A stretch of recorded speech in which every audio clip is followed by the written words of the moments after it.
My dear friend, today I want to speak to you about something most people realize too late in life. When you cross 70, you start to see the world with new eyes.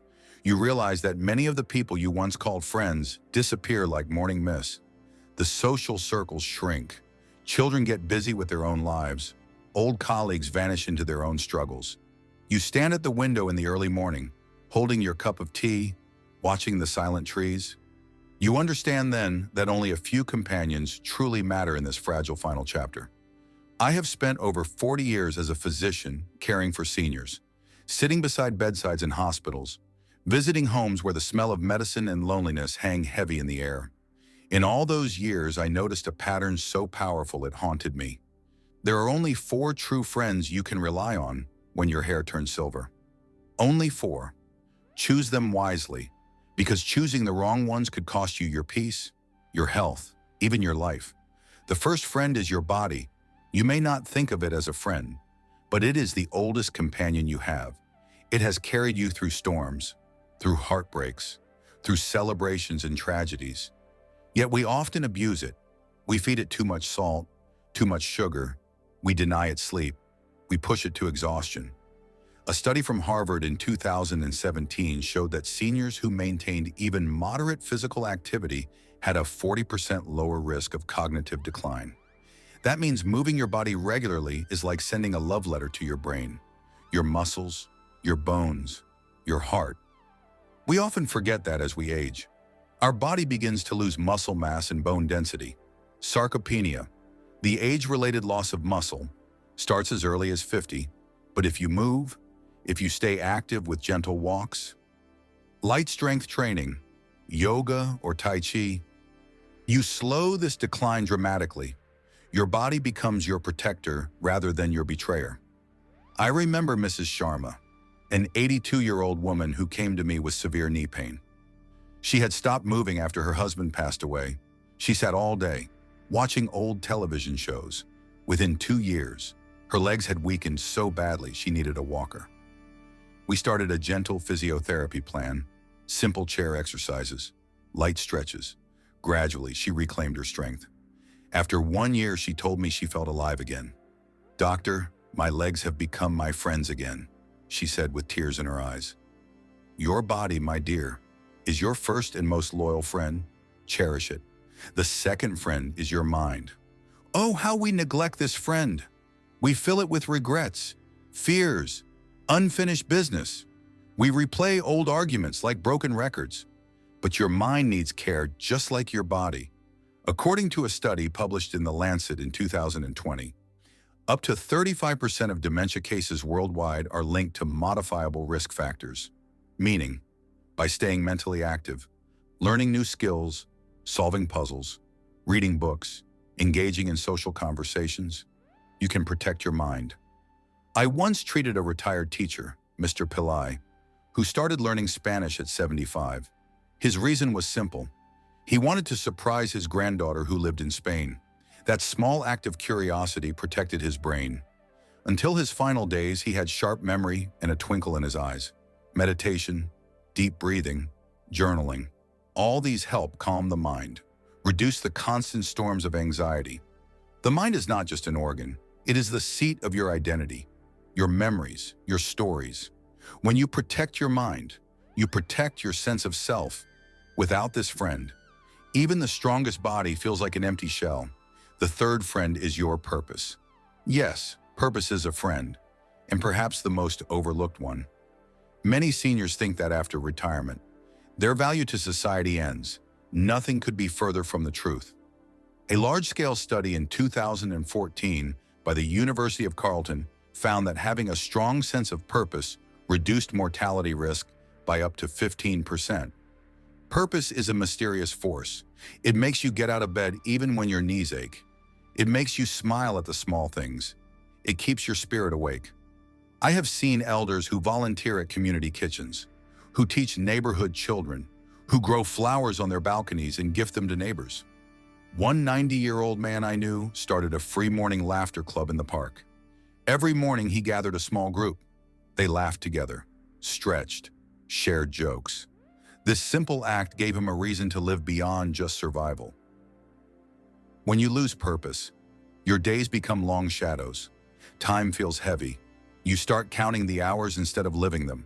Purpose can be as small as caring for a plant, feeding a stray dog, writing letters to loved ones, recording your life stories for your grandchildren. It does not have to be grand. It only has to make your heart beat with a reason. Remember, purpose is what turns ordinary days into golden memories. Finally, the fourth friend is your community. Humans are social creatures. Even the most introverted among us need touch, connection, shared laughter. In old age, loneliness can be as dangerous as smoking 15 cigarettes a day. This is not an exaggeration. It was proven in a meta-analysis published in the journal PLOS Medicine in 2010. Social isolation increases the risk of premature death by 26%. You see, the heart is not just a pump, it is an emotional center, and it responds to love, to touch, to presence. I remember a patient, Mrs. Fernandez. After her husband passed, she shut herself away. She stopped calling her old friends. She refused visits from her children. Within a year, she developed high blood pressure, severe depression. Her body was failing not from disease, but from heartbreak. When we encouraged her to join a local knitting group, something magical happened. She started smiling again. She started cooking her favorite dishes. Her blood pressure improved. Her energy returned. She called it her circle of light. Your community can be a small group of neighbors, old friends you meet for morning tea, a local temple or church group, even a digital group where you share your hobbies. It does not matter how big. What matters is that you feel seen, heard, valued. Choose your community carefully. Avoid toxic people who drain your spirit. Surround yourself with those who uplift you, who remind you that you still matter. Many elders mistakenly think that money is a friend, or status, or property. But these things are not true friends. They cannot hold your hand in the middle of the night when fear creeps in. They cannot listen to your old stories for the 100th time. They cannot laugh with you when you remember a joke from your college days. When you lie in a hospital bed, it is not your bank account that brings you comfort. It is the gentle touch of a loved one, the quiet presence of someone who cares. I have stood in too many hospital corridors, watching families argue over inheritance, while the patient inside cries alone. I have seen elders who were rich but deeply lonely, and others who had very little but were surrounded by love and laughter. In the end, it is always these four friends that decide the quality of your final chapters. As you grow older, ask yourself, am I taking care of my body, or am I ignoring its whispers for help? Am I feeding my mind with new knowledge, or drowning it in negativity and fear? Do I wake up with purpose, or am I simply existing? Am I connecting with my community, or am I pushing people away because of pride or bitterness? Do not wait for a diagnosis or a tragedy to realize the value of these friends. Start today. Take a small walk around your neighborhood. Pick up a book you always wanted to read. Call an old friend and invite them for tea. Plant a small flower pot on your balcony. Life is made of these small acts. When you nurture them, you nurture yourself. In Japan, elders practice something called ikigai, a reason for being. It has been credited for their long lives and joyful spirits. In Sardinia, an island known for its centenarians, community bonds are incredibly strong. People visit each other daily, share meals, sing together. Science supports these cultural practices, but beyond science, it is common sense, a life rich with movement, mental stimulation, purpose, and connection is a life that feels alive to the very last breath. As a doctor, I can prescribe medicines, I can recommend surgeries, but these four friends are your true medicine. They are more powerful than any pill, more healing than any hospital. Choose them, protect them. They will not only extend your years, but fill them with light, with warmth, with meaning.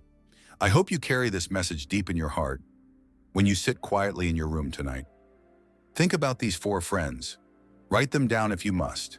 Make a promise to yourself that you will not let them fade away. Because at the end of all our journeys, when the curtains close, it is these four friends who will sit beside you, hold your hand, and whisper. You lived well. You were loved, and you loved in return. My dear friend, life does not end when the hair turns gray. It begins again, in a quieter, deeper way. With the right friends by your side, you can walk into this final chapter not with fear, but with grace, with laughter, and with a heart full of stories waiting to be shared. I wish you the courage to choose wisely and the joy to live fully. How can technology help seniors stay connected without feeling overwhelmed? My dear friend, in today's world, technology surrounds us like an ever-present river flowing fast and wide. For many seniors, this river can seem daunting, cold, confusing, a source of frustration rather than comfort. Yet if you look closer, technology can be one of the greatest allies to help you stay connected to the people who matter most without feeling overwhelmed. As a doctor who has spent decades caring for older adults, I have witnessed how the right technology, used with care and guidance, can bridge the gaps loneliness often creates. It can bring laughter back to quiet rooms. It can make faraway voices sound close. It can offer companionship when no one is near. Loneliness is not just a feeling, it is a serious health risk. Research from the University of Chicago found that chronic loneliness in seniors increases the risk of premature death by nearly 30%. That is a risk higher than obesity or high blood pressure in some cases. The problem is that physical distance, mobility issues, and now even pandemics have made face-to-face interactions harder. This is where technology steps in, quietly and patiently, like an old friend waiting to be invited. One important fact to remember is that technology does not have to be complicated. It does not demand you become a young person overnight. It simply offers tools like a phone, a tablet, or a computer that can open doors to conversations, memories, and moments of joy. Studies show that seniors who engage in video calls with family and friends report significantly lower levels of depression and anxiety. A 2019 study in the Journal of Gerontological Nursing highlighted that video communication helped reduce feelings of isolation by providing visual cues that voice calls alone cannot convey. You may wonder why a simple phone call is not enough. It is, but video calls add warmth. Seeing a familiar smile, watching a grandchild's excited eyes, feeling the emotion behind a story told across the miles. These moments create a deeper sense of connection. Even the smallest smile or nod can heal invisible wounds of loneliness. Yet many seniors hesitate. The fear of pressing the wrong button, the worry that technology will break. These feelings are real and valid. To help you overcome this, the key is patience and practice. Start small. Choose a device with a clear screen and simple interface. Some tablets and smartphones come with senior-friendly settings, larger fonts, simplified menus, voice commands that listen gently to your words. Learning with a trusted friend or family member can turn frustration into fun. Remember, every expert was once a beginner. No one expects you to master everything at once. Beyond video calls, there are other technologies that enrich your social life without overwhelming your senses. Social media platforms designed for seniors offer safe spaces to share photos, stories, and thoughts with people you trust. You can join groups that reflect your interest, whether it is gardening, books, or old movies. These online communities provide a sense of belonging. They keep your mind active. A study from Stanford University in 2020 showed that older adults using social media reported higher levels of social support and life satisfaction. But the key is to use these platforms mindfully. Limit your time to avoid feeling drained or anxious. Quality matters more than quantity. Another friend technology offers is messaging apps. Sending a quick good morning text or a funny picture can keep relationships alive day by day. Unlike long phone conversations, texts let you reply when you are ready. This flexibility respects your pace. Research published in the journal Aging and Mental Health found that text messaging among seniors helped reduce feelings of loneliness by fostering regular low-pressure contact with loved ones. It is like passing notes in a classroom of life. Simple, personal, meaningful. Yet technology is not just about communication. It can also help you organize your social life. Calendar apps with reminders can alert you to upcoming calls or virtual gatherings so you never miss a chance to connect. Medication reminder apps keep your health on track, so you have more energy and peace of mind to enjoy your social moments. Voice assistants like Alexa or Google Home can answer questions, play your favorite music, or even read the news aloud. These tools support your independence and ease daily stress. However, the most important aspect of technology for seniors is balance. It is easy to spend hours scrolling through screens, feeling isolated despite being connected. Studies warn that excessive screen time without meaningful interaction can increase anxiety and feelings of disconnection. The goal is not to replace human touch or face-to-face meetings, but to complement them when they are not possible. Set boundaries for your screen time. Take breaks. Step outside. Breathe fresh air. Let your technology be a bridge, not a barrier. Safety is another concern many seniors share. Fear of scams, privacy breaches, confusing passwords. These worries are justified. But with simple precautions, technology can be safe. Use strong, easy-to-remember passwords. Keep your devices updated. Ask trusted family or friends for help with settings. Avoid clicking on suspicious links. Many community centers and libraries offer classes to teach digital literacy specifically for seniors. Taking advantage of these resources can boost your confidence and protect you from harm. The emotional benefit of technology is also supported by neuroscience. When we see loved ones' faces or hear their voices, our brains release oxytocin, the hormone of bonding and trust. This chemical helps reduce stress and lower blood pressure. It makes us feel calm and connected. Technology can stimulate this reaction even when physical presence is impossible. It reminds us that we belong, that we are loved. I encourage you to think of technology not as a strange machine, but as a tool crafted to serve your needs.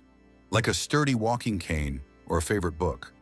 It should fit into your life gently, not overwhelm or confuse you. Start with what feels comfortable. Maybe a weekly video chat with a grandchild, or joining a Facebook group that shares your passion for poetry. Let your curiosity lead you slowly forward. Technology also offers entertainment that keeps your spirit young. Audiobooks, podcasts, online concerts, virtual museum tours. These experiences open new worlds. They spark conversation when you meet friends or family. Studies have shown that engaging with arts and culture helps improve mental health and cognitive function in older adults. Technology is a gateway to these treasures. If you find yourself feeling overwhelmed, remember, it is okay to pause, to ask for help, to turn off devices. Your well-being comes first. No screen is worth your peace of mind, and no technology can replace the warmth of a gentle touch or a shared laugh in person. Use these tools wisely and with kindness toward yourself. In closing, the river of technology flows fast, but you do not have to swim against it alone. Reach out for a helping hand. Take small steps. Celebrate each victory. And know that these tools are here to bring you closer to those you love, to fill your days with connection, to remind you that even in old age, you are never truly alone. The world may change, but the heart's need for love and belonging remains the same. Let technology help you answer that call with grace and courage.